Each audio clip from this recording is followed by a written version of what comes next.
7천연대라는 이 친북 조직이 있어요. 이건 단순한 친북 조직이 아닙니다.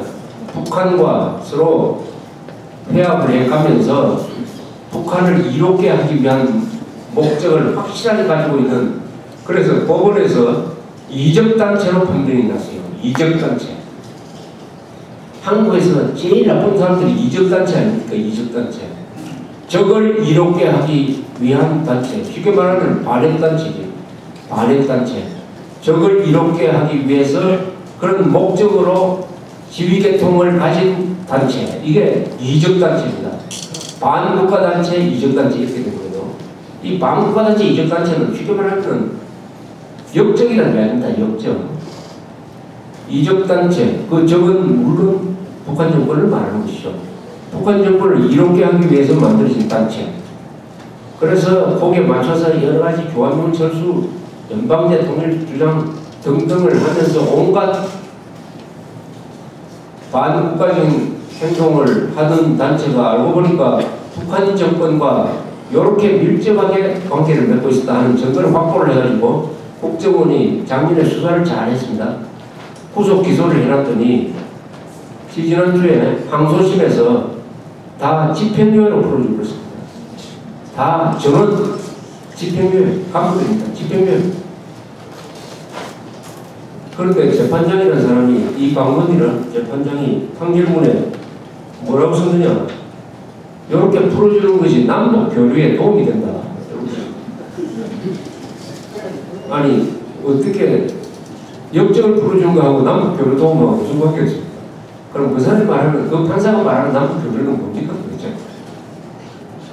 남북 교류는 그게 너무, 그 사람이 말하는 머리에 들어가 있는 남북 교류가 뭐냐 이겁니다. 남북 교류는 이런 거예요. 후군포로 다 남쪽으로 오는 거예요. 이산가족 다 살고 싶은데 사는 게 남북 교류 아닙니까? 그런데 그 사람이 말하는 남북 교류는 남북한 간에 간첩들의 교류라고 볼 수밖에 없어요. 역적들이 왔다 갔다 하는 거를 수월하게 해주는 면에서는 집행유예로 풀어주는 게 맞아요. 어떻게 집행유예로 풀어줍니까? 집행유예. 그러면은 요 판결 하나가 남한의 이 간첩과 공작원들한테 어떤 암시를 줍니까? 야, 이제는 멋대로 해도, 멋대로 해도 경찰, 국정원에서는 우리를 구속해가지고 기소했지만은 법원에서 재판 한 6개월 잘 받으면은 풀려나가지고 영웅된다. 영웅된다. 그럼 통일되면은 김정일 품 안에서 우리 잘 먹고 잘 산다. 용기 백배하는 거 맞는 거 아닙니까? 이런 판결이 나오고 있습니다. 이런 판결이. 그러니까 며칠 전에 정문 장교 출신이 간첩으로 판명돼가지고 뭐 잡혔다고 하지만 저것도 법원에 가면 지금식으로 하면 많이 나와야 징역 한 4년 나올 것이고 한 2년 되면 누가 또 풀릴 겁니다. 2년 되면. 정상적인 국가는 간첩은 거의 다 무기징역, 종신징역입니다. 미국 같은 데도, 미국 같은 데도. 그 로버트 킴이라는 사람 있잖아요. 그 사람 우방국을 위해서 정보를 제공해준 사람도 징역 한 9년 살았지 않습니까? 자, 이런 그래서 이제는 이런 상황 진단 속에서 우리는 뭘 할 거냐?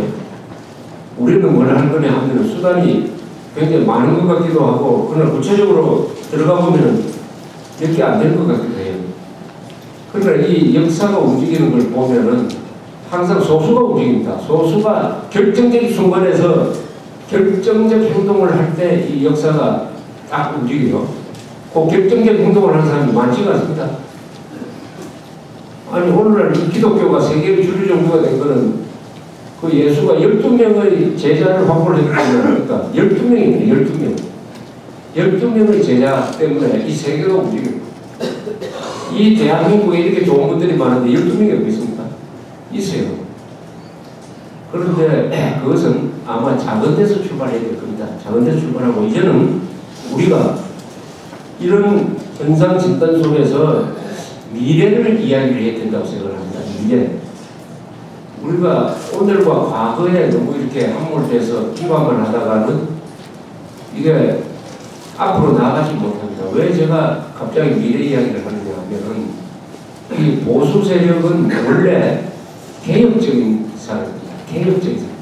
이승만, 박정희 이런 분들이 우리나라 역사상 가장 위대한 개혁을 했던 사람입니다. 이승만, 박정희가 지금 살아있으면은 그 사람들은, 그래서 분들은 나아갈 방향을 제시할 거라고 생각합니다. 나아갈 방향. 그래서 우리는 지금 한 2030년 정도의 비전을 가지고 있어야 됩니다. 2030년. 2030 계획 같은 거. 비전 2030.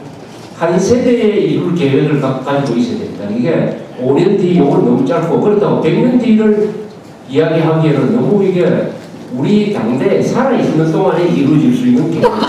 그게 한 20년 정도의 미래가 적당하지 않겠냐 저는 생각합니다. 2030년에는 뭘 이룰 것이냐? 우선 뭘 이루어야 됩니까? 2030년의 대한민국은 어떤 대한민국이 되어야 합니까? 첫째, 자유로운 대한민국이 되어야 됩니다. 그 다음 통일돼야 됩니다. 통일돼야 됩니다. 번영해야 합니다. 번영해야 됩니다. 그 다음에 강력해야 나라를 지킬 수가 있습니다. 2030년의 대한민국은 통일돼야 합니다. 자유로워야 합니다. 번영되어야 합니다. 강력해야 합니다. 이게 2030년의 대한민국의 비전 아니겠습니까? 여기에 대해서는 아무도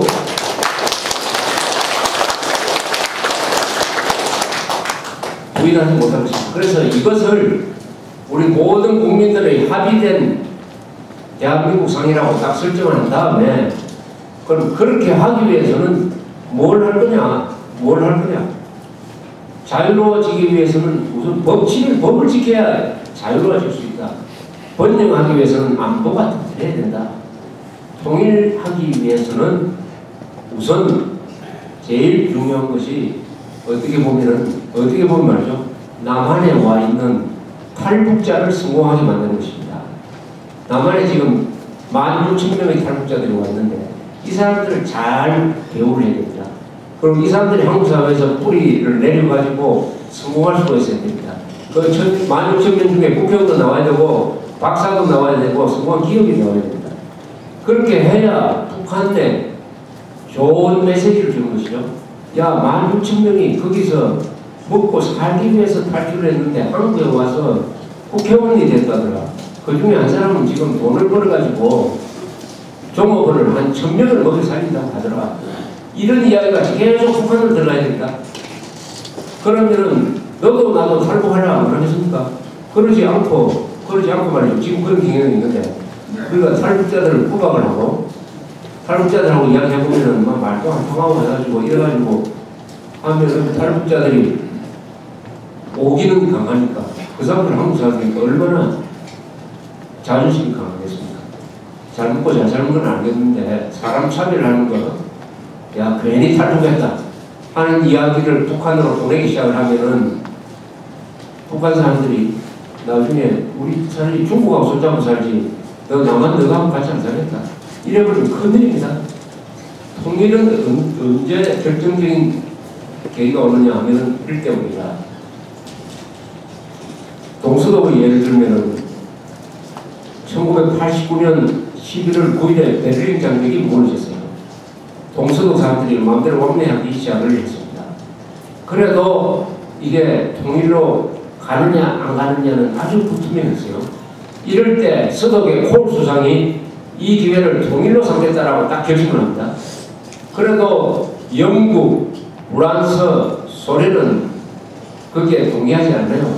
그럴 수밖에 없죠. 독일한테 2차례 전쟁을 통해서 그렇게 혼이 났으니까 저 무서운 독일 사람들이 통일돼가지고 인구 8천만의 거대한 국가가 다시 생기면 이건 재앙이다. 그랬는데 결국 막지를 못했어요. 왜 막지 못했냐? 그 다음에 봄 1990년 봄에 동독에서 선거가 있었습니다. 선거에서 동독 사람들이 어떤 선택을 했느냐? 서독하고 합치겠다는 선택을 했습니다. 그때 동독 공산당 정부는 국경선을 그냥 두고 우리 동독끼리 잘 살아보자. 우리 동독끼리 개혁을 해가지고 잘 살아보자. 이렇게 아젠다를 내놨는데 동독 주민들이 그걸 거부를 해버리고 우리는 서독하고 합치겠다. 동독 사람들이 서독하고 합치겠다는데 막을 수가 없어요. 민족 자격